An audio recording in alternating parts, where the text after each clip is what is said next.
Okay, so this is the second episode of the Process and Progress podcast. Okay, so for today, our topic is all about consistency, the importance of consistency, and how you can maintain consistency. In doing content creation, actually, you will hear everyone will say that consistency is the key. That's true. There's no shortcut in doing content creation and having growth without consistency. Some others will say like quantity, push it with the quantity, quality. Actually, part of it, yeah, it's a factor, the quality and the quantity. But more important is the consistency on your uploads. So no matter how many content you will upload on your social media, if hindi ka consistent, wala din. Dahil kapag ka hindi regular uploading mo, sobrang daming na-upload sa social media right now, mabilis kang like matatabunan unless you're uploading on YouTube, which is shelf life is okay and SEO will matter. But for some other content or for some other social media platforms, hindi siya ganon. So consistency is the key. Even for YouTube, kahit maano yung shelf life niya, syempre, kailangan mo pa rin maging consistent yung uploading mo. That's the importance of consistency in content creation. It helps you grow slowly and consistently rin. I think hindi lang sa growth in terms of reach and engagement yung nagiging effect nito, kundi pati na rin sa, let's say, yung growth mo sa experience mo as a content creator. So the more you create content, you grow 1% better, di ba? Nabasa ko yan sa Atomic Habits. Being consistent is not all about the reach and engagement lang, but it's also you helping yourself to grow better every now and then. So the more you do your thing, the more you consistently do your thing, the more you grow. So let's go to our first point for this podcast on how you can maintain consistency, since alam na natin na kailangan nga natin maging consistent. Paano nga, Jeff, paano ko nga magigagawa yung consistent na uploading? The common mistake is you set goals. Syempre, nanonood ka sa social media, how to grow on YouTube, how to upload, how to edit. But after that, you're so dreamy, visionary, idealistic. Yes, tama naman yon kasi you're aspiring to be someone. But the common mistake is you're setting yourself something na hindi sobrang attainable at your stage right now. So some of them has their own systems na and they can do it really well, and minsan may mga tao sila to do that for them. But for you na one-man team lang as a content creator, di ba, ang hirap. So first thing na gusto kong sabihin sa inyo in this episode is learn to set realistic goals and expectation for your content and content schedules. So it doesn't mean na kapag sinabi natin consistent, kailangan everyday ka mag-upload. Hindi lang ganon yung pagiging consistent. So consistent is for me equivalent to the frequency na okay, I want to upload twice a month and I'll stick to that. Every first Friday and third Friday mag-upload ako. In between, that's my research, edit, and shoot. Why not? Kasi one-man team tayo. You have your life, you have your work, diba? And if you think that will work for you, then okay. Meron akong mga content creator na kilala na they upload once a month, diba? But what they upload is really strategic, well-planned, well-thought of, well-edited, well-scripted, di ba? Okay yun. Kasi you get more time for your content and it's okay. Some of them are uploading once a week, which is okay din sa kanila kasi they have their own schedule. Before, ganun din ako, once a week. I also tried twice a week. Nung pandemic, kasi nasa bahay lang ako, I don't have the transportation time dati. I allot my transportation time before as my content creation time. So, nakakapag-shoot ako, nakakapag-edit ako, and nakakapag-upload ako agad. Having those realistic goal, marami kang option. You can do twice a month, you can do once a month. If super tight na schedule mo but you really want to be a content creator, pwede namang once every 2 months, di ba? But I would not suggest that. Syempre, kailangan din natin mag-show up sa social media if you want to be a content creator. Kailangan malaman ni platform na sinalihan mo na active ka. So, I think the least for YouTube is once a month. For other platform, I think you need to really upload once a week. For me, you choose what fits best for you. What schedule fits for you. I laid it out to you guys. Yun yung mga minsan nagiging struggle natin kapag masyado tayo nagiging idealistic with our plans, with our goals. Hindi natin na-factor yung realistic side of things. Minsan nadi-disrupt tayo and eventually dun tayo mag-start na maging unmotivated, then hindi ka na nakapag-upload after 6 months, mag-wait ka, hala, hindi ko na nga nagawa, no? So, that's the first step. Set realistic goal. Second is, this works for me actually. Develop your workflow.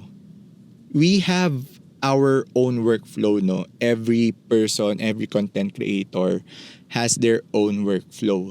So Jeff, paano ba ako makakapaggawa ng sarili kong workflow? So syempre, sa umpisa, try others' workflow.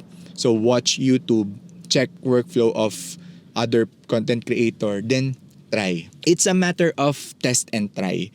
Hindi kasi yung workflow, hindi siya lalabas agad hanggat hindi mo ginagawa yung craft. Okay? Hanggat hindi mo pinapractice yung craft, hindi mo nakikita yung loopholes sa magiging workflow mo. And you need to really practice the craft. You really need to do the craft for you to be able to draft your workflow. The workflow that fits for you, efficient for you, effective for you. Why I'm stressing the efficiency? Kasi workflow means, it doesn't mean na, okay, I have from start to finish, that's my workflow already. Hindi ganun. You need to make your workflow as efficient as possible. Kaya nga siya nandun, workflow. Alam mo na yung flow mo, but you need to rearrange everything and personalize it based on yourself. Para at least once na ginawa mo siya, alam mo siya, master mo siya, efficient ka when you do that workflow. And it saves time later on. So this workflow na fit sa'yo kapag na-establish mo na siya, okay na okay siya. Why? Magiging efficient ka in doing things and magiging helpful to later on kasi mas sustainable yung ginagawa mo. You have a certain goal, you have a realistic goal, you have a workflow that fits for you. How you work on your content creation, mas madali na. Mafe-feel mo yan once na you do it for 3 months, 6 months, or 1 year. Okay tong workflow ko ha, mas nakaka-upload ako. Okay, so yun yung nagiging effect sa'yo. Mas nagiging effective ka and efficient in doing content creation even though you have on the side like your personal life, work, you have your like business. So yeah, you need to have a workflow that fits for you. That's the second thing that I want to share with you guys today. Third on our list is, sometimes tinatanong ako ng ibang tao na, "Oy, Chef, sobrang consistent mo ha. You were able to upload daily." For example, this month of October, so daily may nag-upload na content sa page ko. And to be honest, that was shot, taken, and edited prior to the upload. So, October 1 siya nag-start. September pa lang nagawa ko na siya, na-shoot ko na siya. Na-edit ko na rin siya before our trip sa El Nido during that time. So, from October 1 up until now, nagagawa na siya, nag-upload na siya. Up until October 30, meron akong content for short form. So, nag-upload lang siya, nandun na siya. But I don't edit, shoot that on the same month. Plinano ko siya. Same with what we're doing right now. So, I said, October ko to ginagawa. But mapapanood nyo to, mapapakinggan nyo to by November pa, di ba? So, batching content will make you stay ahead of your timeline, your schedule, your content, and it will not like provide you more stress. Kasi syempre, tong content, we want it to be more stable, di ba? And sustainable. If you want to continue this one, may stress man, pero dapat lesser lang. Kasi we're doing work di ba? We're doing business. Di naman ito yung full-time. I think most of you guys, di rin naman ito yung full-time nyo, di ba? You need to batch shoot a lot one day for you to be able to shoot everything. If long form is hard for you to batch shoot, just maybe shoot 2 long form for a day, then that's okay na, di ba? The rest day na. Or for short form naman, I was able to shoot 30 content for 1 hour before. That was like, naka-ready na, pati topic, no, na nasulat ko na siya. Pagka umupo ka, dapat okay na rin yung content na sasabihin mo, may bullet points ka na. So yun. Batch shoot guys, hindi naman kailangan batch shoot 15, 30 katulad ko, no. You can start with 3 content, you can start with 4 content, at least you're ahead of your schedule. Ito yung gusto nating magawa We're ahead of our schedule para once na dumating yung time na kailangan natin mag-post, meron tayong maipopost and hindi tayo stress, nakaschedule siya, on time siya. Pabalik tayo sa umpisa, magiging consistent ka. And everything about this, like setting realistic goal, having your workflow, you have batch content, sometimes reality hits you so hard that motivation is not there, burnout is there. Tapos makikita mo pa yung traction mo, yung views mo ang baba, 'di ba?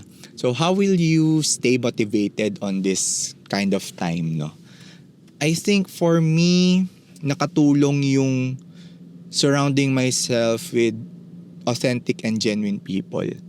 To be honest, sa content creation, marami dyan, they will hype you. Parang stuck lang. They will hype you. Then, eventually, mababurnout ka, may iwang ka na. But, hindi ka naman nila tutulungan kapag ka na-burnout ka na, no? Surround yourself with the right people na same energy. Kasi minsan, some people will drain you. Totoo yan. May mga tao na hindi talaga kayo perfect fit. Hindi naman dahil masama siya or something. Hindi lang talaga kayo perfect fit. So yung energy nyo sa isa't isa nade-drain. Pero may mga tao na kapag kasama nyo, nabuboost yung energy nyo. So surround your circle with those kind of people na they will help you to grow. Na they will tell you na, Jeff, steady and slow ka lang muna kasi baka ma-burnout ka. I saw you super active, check yourself, ganyan. That they will remind you na dun sa mga bagay na hindi mo nakikita. Surround yourself also with people na may inspire ka to do your work. Kasi there are people din na syempre not inspiring. Totoo naman yan. May mga tao talaga na not inspiring. And you want to veer away from those people. Kasi syempre, they will really drain your energy. And you don't want that. It's okay to like mingle with them, connect with them. Okay lang yon kasi you need to be syempre genuine pa rin and authentic to them. But at the same time, you need to be like protective to yourself na okay na energy ko ngayon. Can we like stop for a little bit kasi I just really need to gain my energy. So it's okay to be honest dun sa mga followers, subscribers mo na okay, I'm not okay today, so can we talk sometime? So yun mga ganon. And how you can stay motivated pa. For me, I follow people and ask questions to them. Lalo yung mga alam ko na sasagutin naman ako.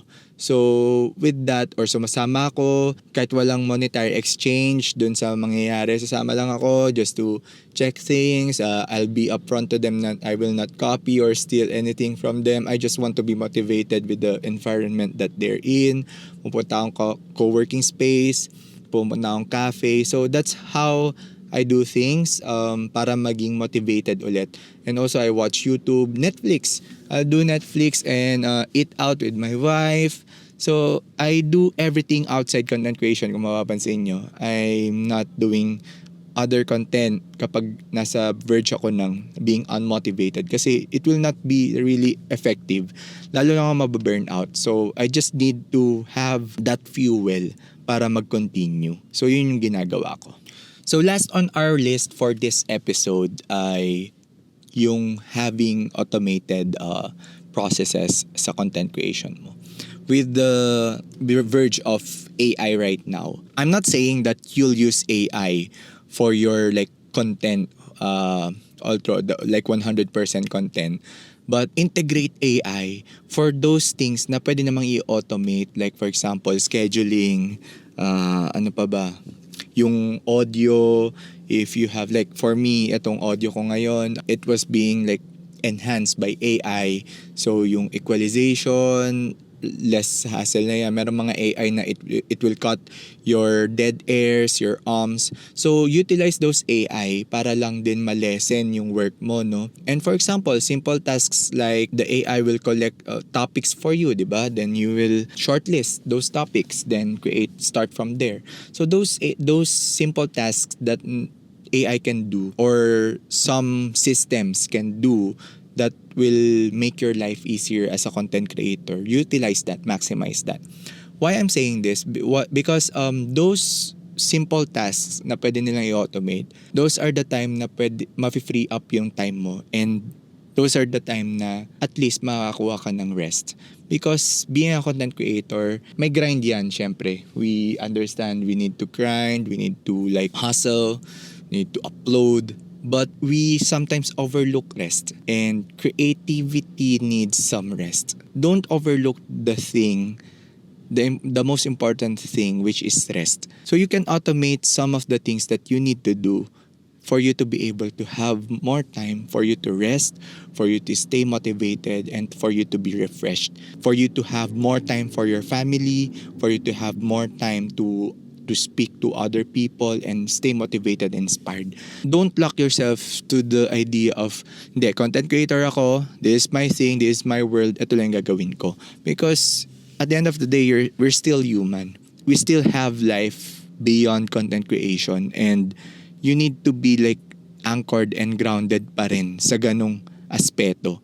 Kasi kapag hindi ka ganun ka-grounded, baka ma-lock up ka sa idea ng content lang, and you do content hanggang sa ma-burnout ka na, and yun yung parang magiging reason kung bakit hindi ka magiging consistent. So you need to have rest. Kaya nga tayo, like for example, what I've said earlier, nagre-revolve to guys, para maging consistent ka, kailangan may rest ka, proper balance, diba? Parang sa work-life balance. Ito, content and life balance. Kaya nga natin discuss sa first talking point natin na dapat meron tayong realistic goal. Second is, dapat we have our like workflow that fit for our life, di ba? Sa ginagawa natin. Yung sinabi natin na nagba-batch shoot tayo. So fourth is how we stay motivated. I discussed dyan kung ano yung ginagawa ko outside content creation. Then lastly, yung automate some simple tasks and have time for rest. That revolves around having a well-balanced life outside content, kung mapapansin nyo. So having a well-balanced life with the content and your like family, with your like other acquaintance, helps boost your motivation and inspiration to do more. And if you're eager to do more, then you have the energy to be consistent. I think that's the key here. This is the whole package of everything that we've said, is you need to have a proper balance of doing content and living your life. So again, beyond content creation, we still need to live. We need to treat our family, wife, have a date with your wife, have like playtime with your kids, visit your parents, or chat with your like teammates or co-content creators. So do something beyond content creation, and it will go back to the things na you'll be inspired to do more. So I hope this episode helps you in understanding what consistency means and how it will help you in growing consistently on YouTube. I've discussed this last episode. You might want to check it out after this. And also, how to maintain the consistency, kasi importante yun. Hindi lang dapat alam natin yung consistency, dapat alam natin how to maintain the consistency. So that's all for today, everyone. So I hope this is something valuable to you, and I hope you enjoyed listening and watching this video podcast. So if you're listening to Spotify, thank you. If you're watching here on YouTube, thank you so much. That's all for the process and progress for the episode 2, and this is Geronimo once again saying thank you so much and stay tuned. See you again next time.